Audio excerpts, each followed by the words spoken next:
So I'm here with Randy Hood, a Rock Hill-based attorney, and Bakari Sellers, a Columbia-based attorney, to talk about a lawsuit that was filed in U.S. District Court. I believe it was last week.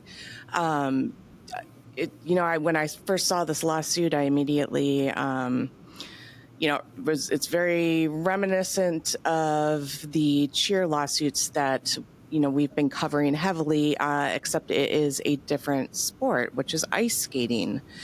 So right now, the lawsuit, it was filed on January 24th, 2024, and it names a skating rink in Irmo, a skating federation, and John Rowe, a skating coach. And all of these entities right now are anonymous. Do you anticipate the names of the rink, federation, and coach to be made public? I think that as we go through the litigation, it's probably going to become apparent who they are. And at that time, then okay. I think the names will be divulged. Okay. And the bulk of this lawsuit deals with, sexual abuse allegations of, athletes, one of them underage at the time of the abuse, and by a coach in ice skating. And the allegations are just, they were shocking and just heartbreaking once again. I was reading through it and, I saw a lot of things that once again concerned me. It's just a coaching an underage athlete. And then I noticed, it looked like there's a potential that the coach had credible prior allegations of abuse before he started coaching in South Carolina. I'm not going to say that he had credible allegations of abuse. We have heard, and we've not been able to verify, but it's our understanding that there may have been a complaint to U.S. Center for Safe Sport. U.S. Center for Safe Sport is a quasi-government organization which helps regulate the verification and certification of coaches by virtue of receiving any kind of complaints from anybody. Could be an individual, could be an entity, could be a company, anybody that has a complaint against a coach. If they complain to the U.S. Center for Safe Sport, they should maintain that information, which is then available to any national governing body or youth sports organization. Okay. In any sport that participates in the United States Olympic Committee is required, they're regulated by Safe Sport. And that was created in 2017 to help reduce the number of athletes, being sexually assaulted and abused by coaches. While I'm appreciative of it, are these governing bodies with these sports working effectively with Safe Sport? Or is there, do you believe there could be a disconnect? I think it's a multifactorial question, but I think what you have to go to first is the national governing body. The national governing body certifies and verifies these coaches. They certify and verify. In order to certify and verify, they have to do a background investigation. They have to look at them. They have to talk to them. They have to talk to the places they've worked. They have to do an intense investigation, a deep dive investigation, because at the end of the day, we've known since the beginning of time, but really since the Catholic Church situation, beginning in the early 90s, we realized, America, the United States, the world realized that minor children were vulnerable to people that were around them in isolated circumstances. And so everyone has known, at least since the early 90s, everyone is aware that there's a vulnerable population that is prone to abuse.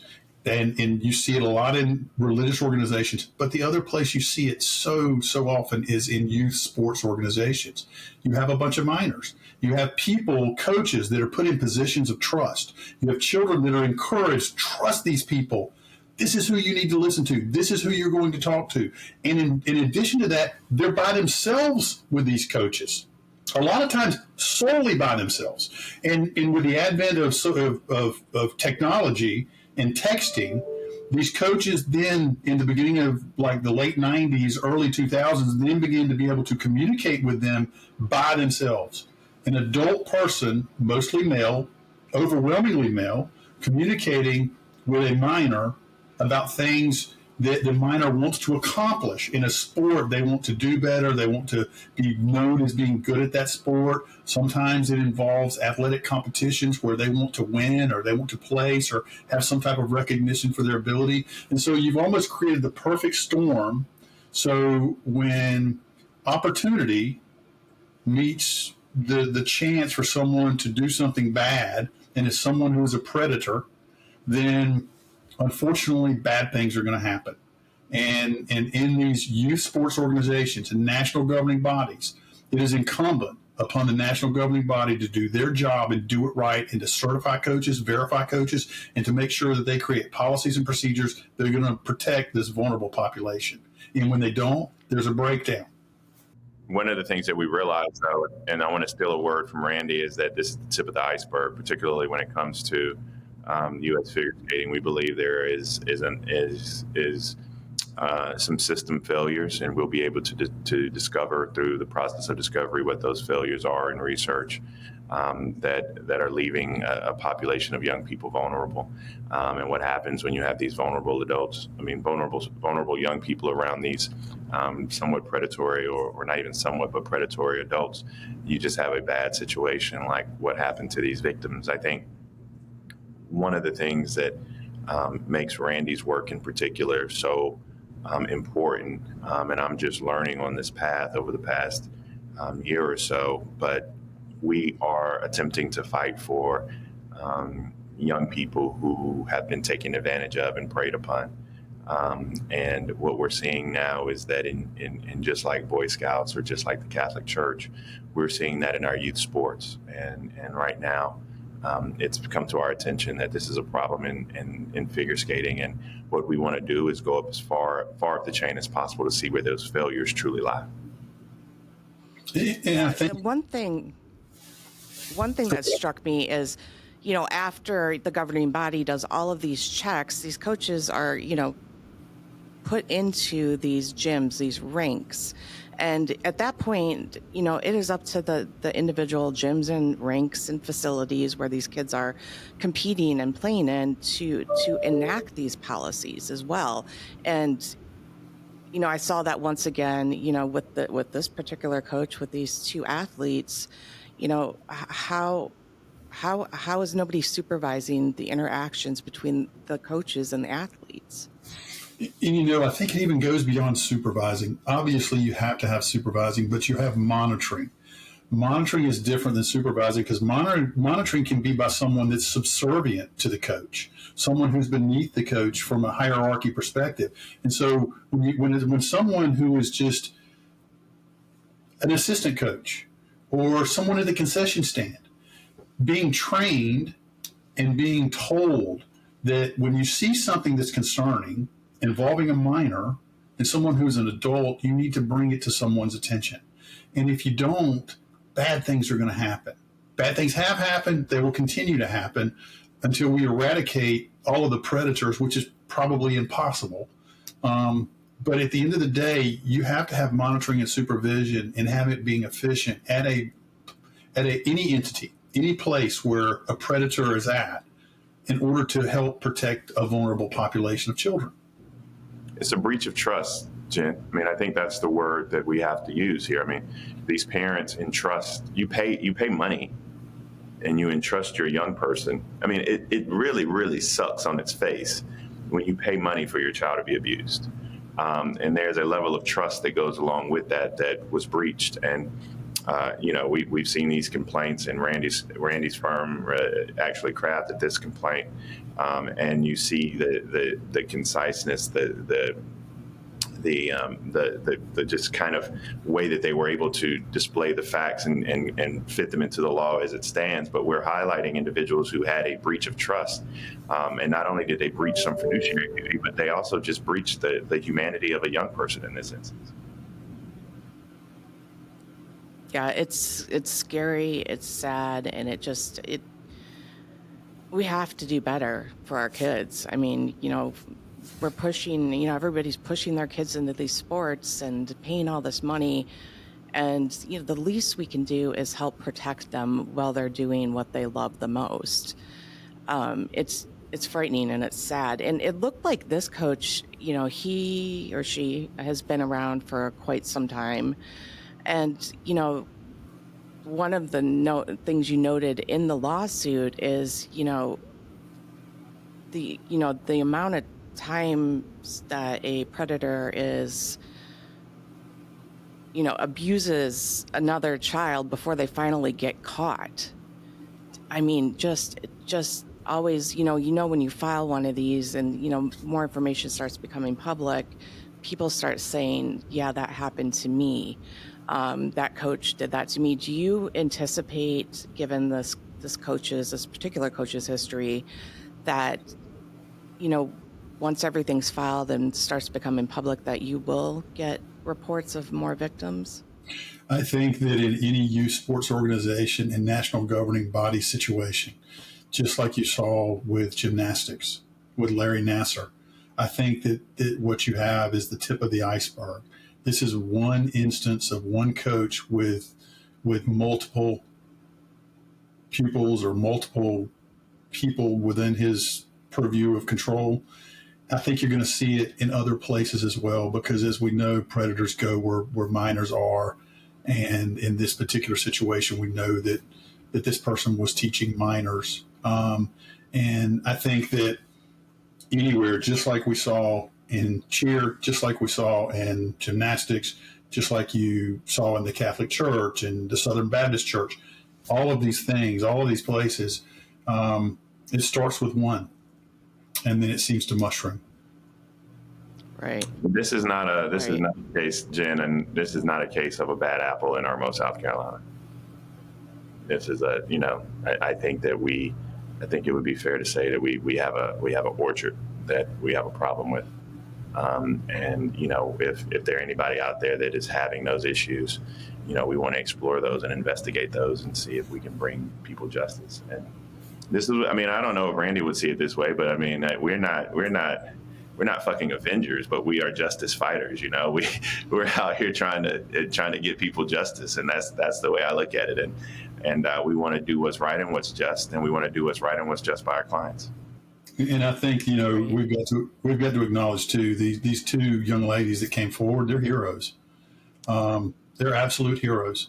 Their courage to step out and the courage to contact me to bring forth these allegations, that takes guts, and they don't have a whole lot of support, and they're scared and they're fearful because they're going to be fighting some huge monolithic corporation or organization, and who's got scads more money and more influence than they do. But it's got to start somewhere, and we feel very confident and very, very comfortable in being allowed and honored to represent them. Yeah, these particular victims, the abuse didn't happen long ago. So, I know a lot of this is just, still fresh. It's still traumatic. So it takes so much bravery for these individuals to come forward. And, I already see, indications of some systemic change coming from this.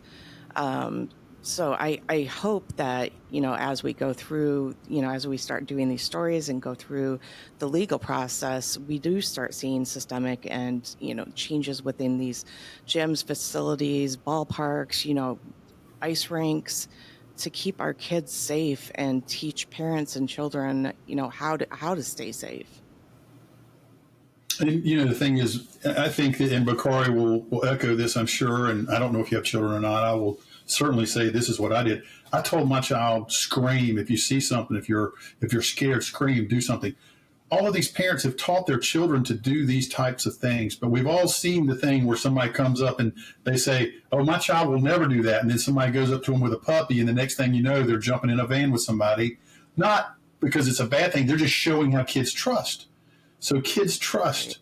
And on top of that, we're preaching, you must trust this person. This person has your best interest at heart. This person is going to help you attain a certain goal.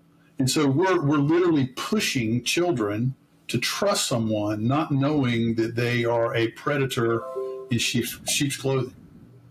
Yeah, and I just say this: Yeah. there are gyms there are resources, right? There are resources for gyms, and there are resources for ice rinks, and there are resources for these entities. But they have to be willing to spend the money and take advantage of those resources to come in and teach them how to see bad apples, how to do background, how to make sure that they are putting in protective environments for their young people who come in and learn under their tutelage. And, a lot of times you just see, this is what happens in a lot of these cases. And as I don't want to talk about this specific case because we're probably not far along to get there. But I deduce in many of these cases that there's a profit motive over the priority of child safety. And you see the more children you're able to get in, the more money you're able to make, the corners you cut that would otherwise protect a young person. And you even see things that are an abomination, or that if you or I or Bakari saw our kids being involved in something, we'd be like, "Oh, you can't do that." The alcohol that is used in conjunction with children by themselves with coaches, and being exposed to that type of element. A lot of times you see things in these youth sports organization cases where they go to competitions, they're by themselves with coaches, and it may be 3 or 4 kids together by themselves with a coach who's drinking, who offers alcohol to a kid. And this is talking just generally. And that leads to completely different types of damages, completely different types of injuries. And when coupled with the predatory advances and the abuse of trust, the breach of trust that engages in some type of sexual behavior, I mean, it just piles on itself, and it just causes a multitude of injury. Yeah, it's scary. And, I see with these lawsuits, I see the patterns of grooming, and they're practiced, they're rehearsed. These coaches, they know what they're doing to get these kids to comply with them. And it's frightening. It's as simple for them as having a kid by themselves and letting the kid tell them something about their parents and them saying, "Well, your parents are wrong there." That drives a wedge in between the person that they love and trust most. And they start driving a wedge, creating isolation. When they create isolation with a child, the child has no other adult to turn to but to the predator. And as they drive that wedge, they look more and more to the predator for affirmation. And as they do that, then the predator is then able to increase the types of conduct they engage in until eventually it reaches a level that is incomprehensible. And I want your viewers and listeners to know that individuals who have had run-ins, particularly in this world of ice skating, and you have where there's alcohol or drugs. I mean, let us know, let us hear about those stories as well, because just by voicing that, by speaking up, seeing something, saying something, speaking up, you may not be somebody who has a potential case, but you help others by helping us root that out in industry that otherwise is brilliant. I mean, look, there's nobody on this show or anywhere else that does not get joy out of watching our U.S. figure skating icons and heroes in the United States Olympics and thereof, right? We get a great deal of joy out of that, representing the flag and representing the country. But what we have to do is make sure that young people are safe, and that's not happening everywhere as it should be. Right. So in terms of, next steps, if there are victims, we'll make sure your contact name and information's up there. But you have actually a trial coming up in June, the first trial for the cheer lawsuits, right? Yeah, all I'm gonna say about that is I have the best trial team in America. I have Randy Hood, You do. Chad McGowan, myself, Jessica, Allie. We're ready to try these cases as they come, and we look forward to our client's day in court, and we'll see what happens. Well, I want to thank you guys for taking the time to talk to me about this new lawsuit, and also, take the time to wish these 2 plaintiffs who are going to remain anonymous the best as they go through this process. I know it took a lot of bravery for them to come forward, and I know how difficult this is, but we'll keep following this case and keep our viewers updated as it proceeds through the legal system.